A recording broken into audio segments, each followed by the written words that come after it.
materiality because they were having belief that is oriented for their well-being into this world. And we are facing today a similar challenge, that we are reaching an apotheosis of dunya. We are reaching an apotheosis of materiality. We are reaching abilities into this material world before, when the thunder will strike, so many generations for thousands of years, they had different belief what was creating this. Then we came to an era where physician and mathematician, they open up science. You say, no, there is a physical law that explains. Oh, now we understand. Then came this disease that were catching people until the doctors and biologists came and said, no, you have viruses and you have microbes and you have this. Oh, now we can try to escape.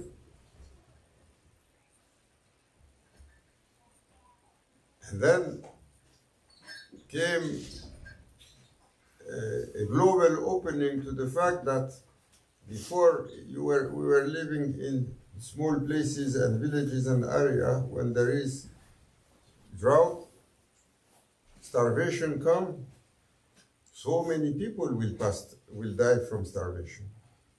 Now, if you are going to say people die from starvation in Canada, you say he tried his best. We believe today in a country like Canada, you cannot die from starvation. Cannot be. So much abundance, so much system, so much prediction, so much ability.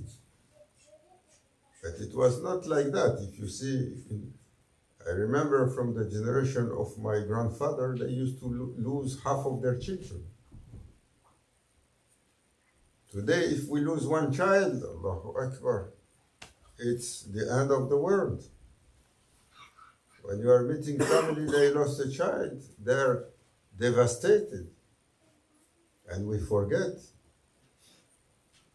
how many of his dear ones Prophet Abdul Salatu Wasalam lost. It's a human condition. So the state of knowledge that came made us to be so much confident. So much confident that, oh, it is easy to say. Our forefathers, they were not too much intelligence. They have so many belief. Now we can explain everything with science. And Allah Azza wa Jal is comforting us in what we believe. Maulana Sheikh Nazim, he was explaining, he said, when you believe something and you go turning away from your Lord and claiming that you find another true, he will comfort you in your falsehood. He was explaining when they put Sayyidina Isa alayhi salam and they tried to kill him, Allah Azza wa Jal comforted them in their illusion. He gave them someone, changed their face to Sayyidina Isa alayhi salam. They came and they killed him. They said, oh, we finished with him. Meanwhile, he raised Sayyidina Isa alayhi salam to Sayyidina Jibril that came to pick him up, to take him to Jannah.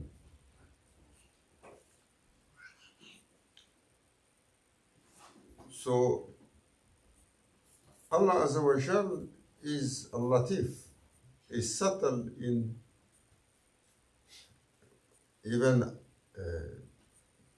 the way He made the scenario for human being and address human being.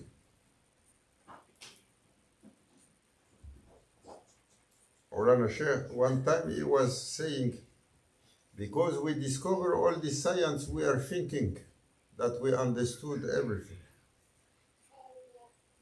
He said there is a physical sun and there is a spiritual sun. Everything that you see has a background in reality. He said the energy you are dealing with, it's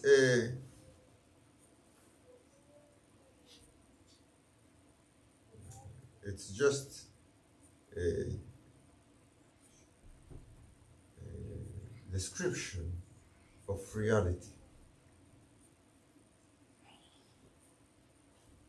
He was saying this world is an illusion. It's a scenery. He used to give us this example often. He said, imagine you are coming, waking up and coming and looking at yourself in the mirror. And suddenly, the image in the mirror say, I am real.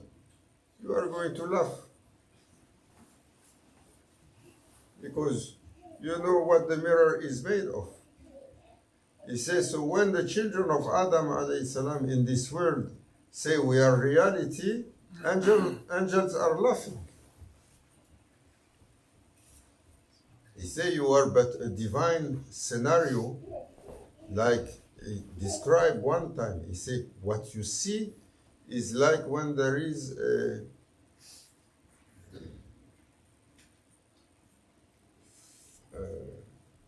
lightnings.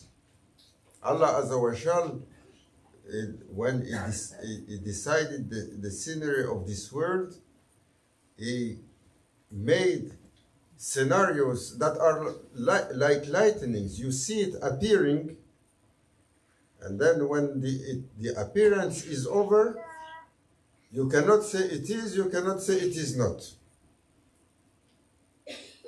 Something happened that discharged. But then when the time passed, there is a trace of it that remains in your mind, but it's not anymore. He said that is how Allah Azza wa Jal made these scenarios to come for this world. So he said, the science made us to be so arrogant, so confident that, oh, now we master, we know, we comprehend. Fear of so many things came out of us. Before, people were humble because they know they are daif, they are weak.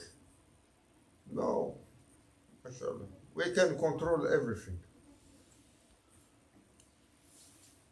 We can control everything. We are thinking. We are thinking that when there is eclipse, it's just a physical matter. Oh, the sun, between the sun and the earth came the moon. Or between the moon that you see and the sun that is putting the light on it, the earth came. This is the physical scenario. But there is a spiritual scenario that is linked to it and blended to it, which we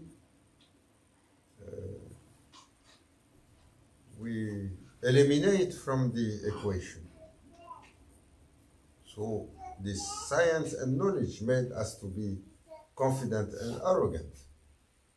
So one day he said, and science, some that mastered it the most and became so much proud of their science were the Japanese. He gave that example. He said they reach a limit in mastering all the elements of science and became proud of their knowledge.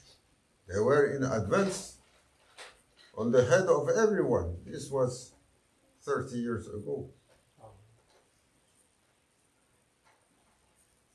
He said, and then they accumulate a pride in themselves. Then he said, to humble them, we will send them an earthquake on their nuclear facility, but an earthquake which will come from water more powerful than the one that is only on land. Say it like that. Not 1 year pass, came Fukushima Daiichi scenario with the tsunami that came on that nuclear facility to the point that the whole nation made a statement that they were wrong. They are playing with power that is much more powerful than what they think. And they are considering now that they are going slowly to withdraw themselves from this terrible science. They made official declaration like that.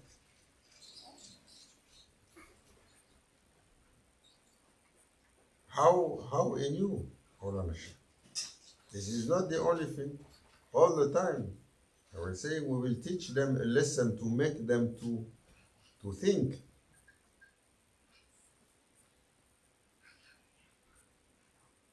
When it came, I remember we were here in America, a big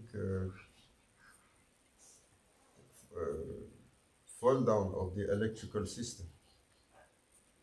All the East Coast, from Toronto to Buffalo, all the way going to New York City, everything shut down. And no more electricity in New York City. You are seeing for 2, 3, 4 days people sitting in the street. They cannot go up in the building because too high, these high rises. They cannot climb. There is no water. They close down all the bridges, and you see people walking on these huge bridges. You never seen anything like that. They don't know what to do. Maulana Sheikh, he was laughing. He said, we are trying to wake you up. We will do 3 like that to wake you up. And the same happened in Italy, same happened in Germany, same like US. The whole system shut down, one after the other, like dominoes, and I don't know why the guardian system, because there is a security between the system not to shut down each another. None of them work. So everything fall down. And for 2, 3, 4 days, no power. They had to restart and reboot and refix all the system. And he was saying, we are doing this to wake them up, to make them to understand. So Prophet ﷺ taught to his companions, what you see is a reflection of something in reality. One time there was a companion, it was Maghrib time, the sun just just set. And that Sahaba, he wanted to make adhan, and Prophet ﷺ told him, wait. After some moment, he said, now make it. They were surprised, because this is basic Sharia. Now the sun went, we see that. Why? Then Prophet ﷺ, he explained to them. He said, because as I was seeing also the sun, the real sun, that is shining in reality, the sun of Jannah. I was following it, and there was a delay between the two. So I ask you to wait for the sun to set, so you may get the blessing of that reality as well.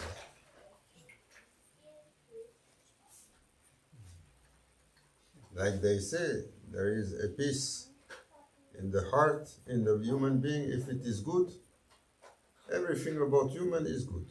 If it is bad, and what they say, the heart. But is it really the physical heart? No. The physical heart is the element that make us to understand that there is a center of reality that gives life to everything that we are, that is on us. So when you feel the emotion, you feel it on the physical. But this emotion, they proceed also from a different level of reality. So Islam is based on the invisible. Islam is based on the invisible, and the belief is a subtle element to comprehend that majority of what we see and we comprehend is a glimpse of a scenario that is much more great and much more important than us. But Allah Azza wa Jal gave us the biggest challenge. Egocentric entity. Ego, nafs al-amara bisu, is ego. Why they call it ego? And they use that term egocentric. Means everything is centered through ourselves. That's what we believe. When we are by ourselves, we are busy with ourselves. We are busy with our thinking. We are busy with our emotion. We are busy with our feeling. We are busy with our scenarios. We are busy with our constraints and our limits. Everything around us is about our relation to it. No one is sitting and has that consciousness that there is an infinite universe around us. That state of conscious is not there. It's a permanent, we are busy 110% of the time with ourselves. And everything around is about us. And that's why this Allah Azza wa Jal made this greatest challenge for human being, to give him that centrality on himself and ask him, if you want your Lord, break it down. That's why Abdul Salatu Wasalam said, Jihad al-Akbar, Jihad al-Nafs. It's the greatest struggle. It's the impossible struggle to disconnect what is permanent in you. How you are going to be aware of what is outside if you are constantly busy with what is in yourself? And what is outside is everything. We are limited.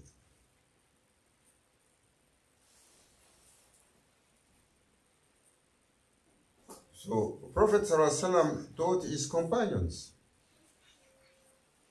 there is a way to take it down. First, you have to orient yourself to Allah. You have to dedicate yourself to Allah. You have to turn your whole being, your whole concentration, your whole effort, your whole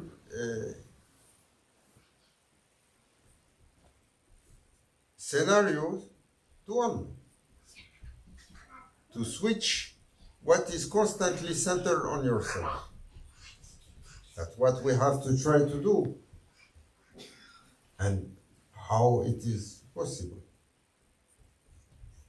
So that's why you will see in rituals for believers, it starts by declaring oneness of Allah and declaring submission to Allah and declaring that we are but servants to the Mighty One. Then after that, all the scenario comes regarding that surrendering. Whenever something comes, what is the protocol that my Lord is asking? Whenever something comes, what it is that my Lord like? To constantly try to break down that permanent centrality on ourselves. What is the wish of Allah? What is the pleasement of Allah? We are looking for rida of Allah in every matters. That state of permanent consciousness is the way to break down that constant centrality on ourselves.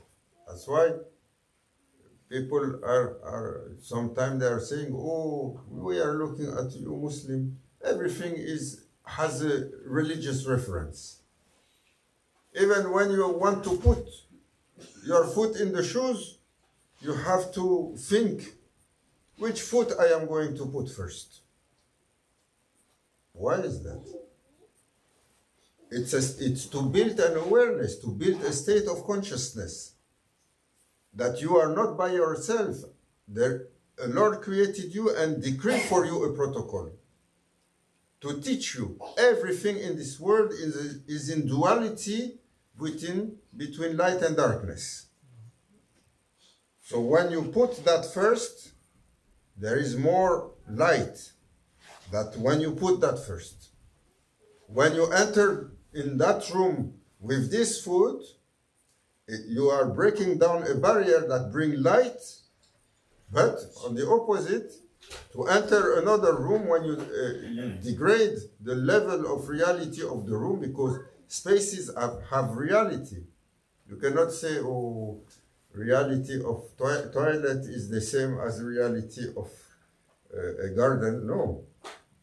There is no, the same thing that goes on inside.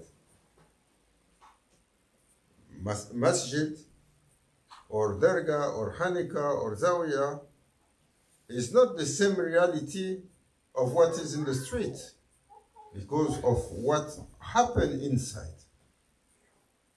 It's a center of light and a center of power because people are coming with such an intention and they are accomplishing a ritual that make the whole energy and the vibration of the place to change, and there is a concentration of tajalli that descend from heavens on such places. So when you enter in it or you go out of it, there is an invisible barrier that you don't see that make one of the two to be much more brighter than the other one. So Allah Azza wa Jalla said, know it.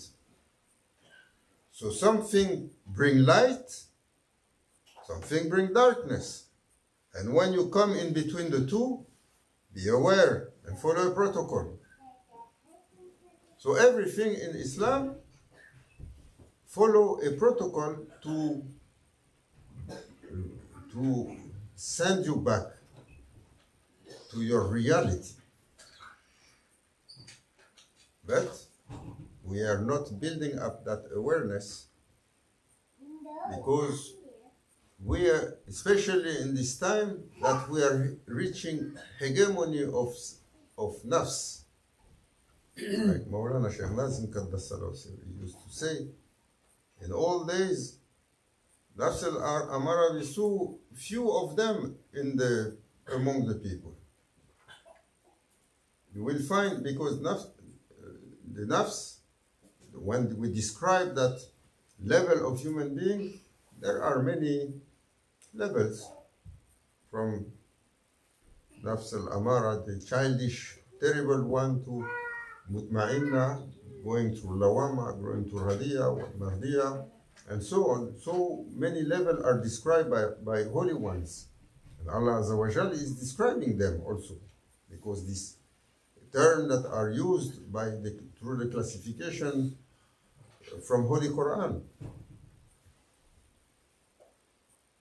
So this evolution describes that there is an evolution necessary for human being.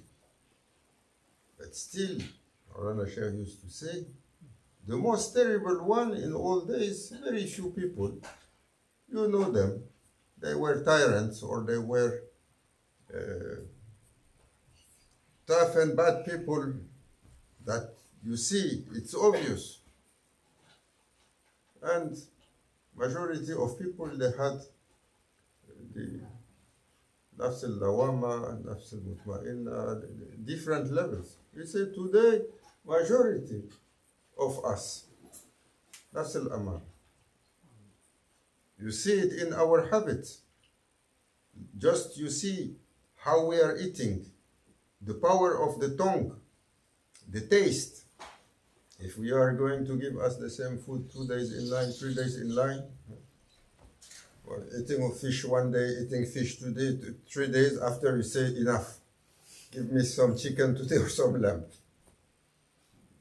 If we cook something, if it's in the fridge for 2, 3 days, after that, we are going to find an excuse. Oh, it's too old. It has to go to the garbage. I am fed up. No. It's driving us. We reach the time, as Prophet ﷺ described, that people will be constantly speaking about food. That taste that we are having, this enjoyment for flavor, is the weakness. It's a desire. It's hawa of the nafs. How Prophet ﷺ, what they ate, how they ate. They were able to eat good food. They were, majority of the time, eating very simple food. Food that sometimes no fire in the house for 3 months. This is our mother, Sayyidah Aisha, radiallahu anha, that she described. We saw that. And we are seeing, at some time, Prophet ﷺ was invited to a feast. After that companion made a comment, he said, I am not eligible, I cannot eat from your food. He left with Sayyidina Abu Bakr and Siddiq. They were invited by an elderly lady. He accepted. And it was a simple dry bread with salt and vinegar. And they say, we never tasted food like that. We are going to be invited today, and they serve us bread, dry bread, and vinegar and salt. We are going to speak about it till our grave. No? We are invited sometime, and you hear people complaining. Oh, what was this? We are expected, we are invited, we are expecting La ilaha illallah Muhammad Rasulullah. And this is the code of the fuqara. When they come and the meal is nice and there is sweet after.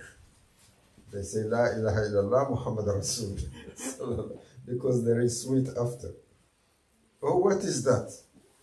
We are from, I will not say mention any food. We came from our tradition. There is at least, you need 1, 2, 3, 4 sheets on the table. You didn't see that? Yeah. The sheet they cover the table with, yeah. You have 3 or 4 or 5 of them.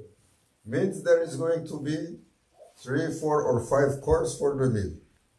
They serve the first part. When you finish eating, they remove one sheet. They put the second plate. Like that. You heard that? Yeah.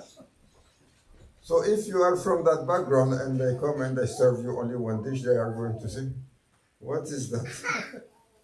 We are living, fasting for half of the day to come for a feast and only one course. From that. That's why comes seclusion. We are entering very soon in the month of Rajab. It's the month of seclusion. It's the month of Khalwa. What you break on Khalwa is to break the hegemony, the desire and the power of the ego, because you cut the ego from the outside world. What it used to be pleasant for him to look, it's finished. When you enter Khalwa, even when you are free to go out, because you come out of Khalwa for two things. You come out for ablution, to go to make wudu or ghusl. Usually when you are for the 40 days of Khalwa, they prescribe you 5 ghusl a day. Before every prayer, you go to make ghusl. Imagine. Then you can come out to join Jama'ah for the Salah or for khutbah, which is permissible. But there is a protocol. When you come out to go to wudu, you have to cover the eyes and you go straight to wudu and you don't look right, you don't look left to preserve that state of light. Because Prophet ﷺ says, when you see something that is wrong, it creates a small veil in the heart. How many of these things we are seeing? And then when you come out and you are in Khalwa, that interaction is forbidden. You don't speak. You don't speak. But then, to cut down more the ego, when you are in Khalwa, they will bring you simple food. No meat. 40 days there is no meat. It's forbidden in seclusion. Because the meat is heavy on your spiritual energy. So what they give you? Lentil soup and olives and bread, and obviously you can drink and have tea, but every region has its speciality for Khalwa.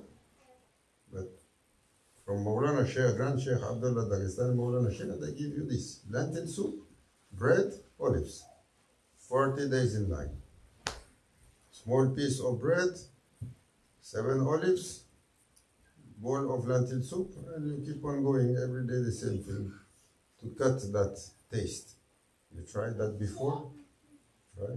Rajab is coming. Say to yourself, Rajab is coming. I know you are not eligible, but let's try. You will see. The morning you eat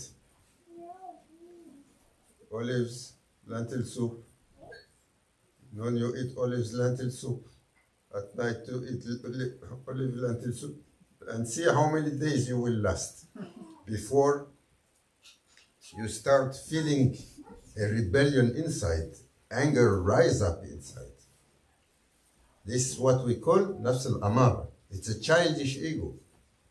It gets angry because it didn't have to fill up its taste. So it is a challenge that we have to give to ourselves. We know we are not eligible for Khalwa.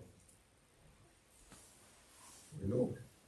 We were called to Khalwa, no? So we are not eligible. We know what is the state. But let's challenge ourselves to see what is our level. We'll try. Lentil soup, lentil soup, lentil soup. Then we see. So that it is important to break down this hegemony of selfishness. by spiritual exercises, and one of them, which is highly rated by awliya, is khalwa. The khalwa that happen traditionally, a set of 40 days. They start in Rajab and to come out before just his Sha'ban, or the khalwa of Dhul Qaeda to come out for Eid. May Allah Azza wa Jal give us that himmah and make us to be breaking down the hegemony of our selfishness, to evolve from Nafs al-Amara. We don't claim, Ya Rabbi, that we have any other level, because we are seeing how we are easily entering in anger, how we are easily envious of each another, how we are easily going on your commands when it doesn't please us, when we are easily forgetting about our ibadah because we are distracted by dunya. We are seeing. So we ask, Ya Rabbi, grant us. Only through your grant we may have. By ourselves we are helpless and lost. For the sake and honor of your most